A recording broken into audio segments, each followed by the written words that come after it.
going into 2000, 2001, you went into some combat situations with that airplane. Yeah, we did, and we were not expecting that. You know, that was and not 9/11, on the, right? bingo card. Weren't you working some 9/11 Yeah. stuff when it happened? Yeah, so McGuire, if you look at a map, you know, it's just south of New York City, and so we were living up there when 9/11 happened, and you know, like the World Trade Centers were almost the first thing you'd see when you'd take off. I mean, you'd barely get the gear in the well, and you'd see the World Trade Center, Empire, you know, Manhattan, Lower Manhattan. It was visible almost immediately after we take off. So when 9/11 happened, yeah, I was driving into work that morning. Unbelievably beautiful day. I mean, like one of those where you stopped and were like, this is the most beautiful morning I think I've ever seen.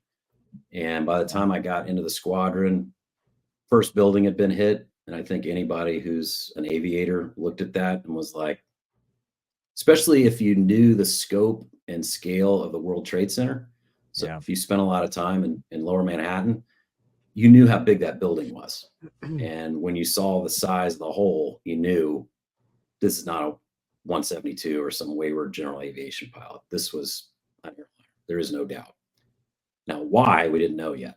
And then while I was standing there, the second one hit, and instantly the flip switched in the squadron. I mean, people immediately started running for their bags to get out of the flight line. I was looking out, our windows faced to the west, out towards the entrance of the base. And all I saw was security forces running at our building. And the thing that struck me was they laid down and they all faced out away from the building. Wow. And I was like, okay, this is freaking real. You know, something horrific is going on right now. And we had launched that morning what we called a heavyweight air refueling. So we had 2 KC-10s that would launch on that day each week to do heavyweight. So they loaded with maximum capable fuel, and then they would refuel each other all the way to 590,000 pounds. And the reason we would do that, the reason we would do that is because the airplane behaves very differently when it's that heavy. It gets kind of sloppy when you're refueling. And so it was a way for us to practice that. And those 2 airplanes had launched that morning with all that fuel on board. And when they finished their training, one went up over New York to do some training over there, and one went to DC to do some training down there. Wow. And as they each got there, the World Trade Center got hit and the Pentagon got hit. And so those 2 crews took over the airspace, one over New York and one over DC. And the guys over DC got the Air Force Reserve Command Crew of the Year for what they pulled off down there. I mean, it was what they managed, like airspace wise. And they eventually had to land, quick refuel, take off again, and deal with then all the fight, you know, everybody that was then coming in now that we started to get traction on what was happening. Those 2 crews did all of it. They were amazing. Some of my really good friends, and they just, they did a really amazing job. And the tough part was living up there.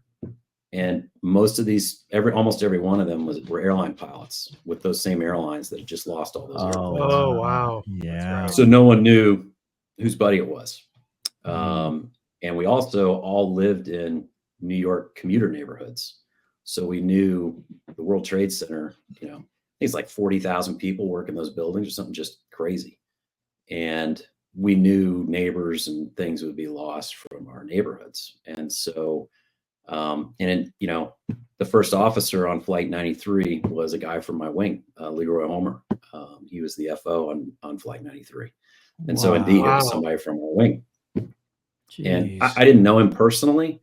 A lot of my friends knew him really well and loved him. And there's a statue of him out in front of one of the squadrons now. And so it was super personal because of where it happened and the fact we were there. The smoke from the World Trade Center came down over our building. You could smell it for days after that. I remember going up and I was circling over them, the World Trade Centers, while they're still burning. And, you know, you see all the fire department. I mean, just thousands of first responders. I mean, thousands of them. Yeah. So it was tough. I mean, it's still tough to think about, talk about. Like, you know, it was not good.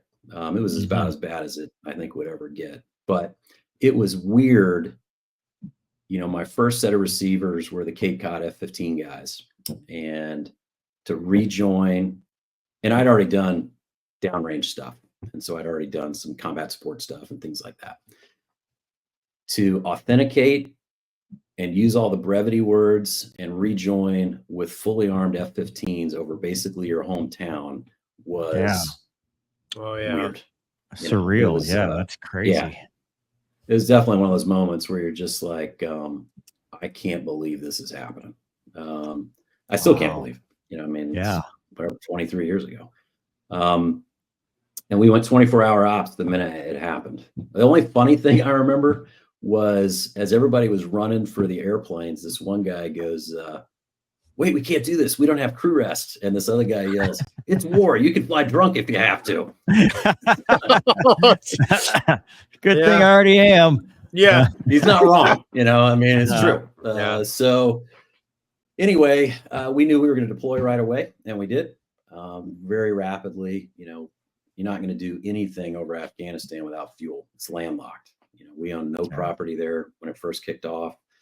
And so I went over as a first lieutenant, aircraft commander, and you know, my crew and I got there, and I want to say we got there like mid-October to late October, something like that. And so everything had kind of just kicked off. We still didn't own property other than what the special ops folks had. And so, yeah, it was crazy. I mean,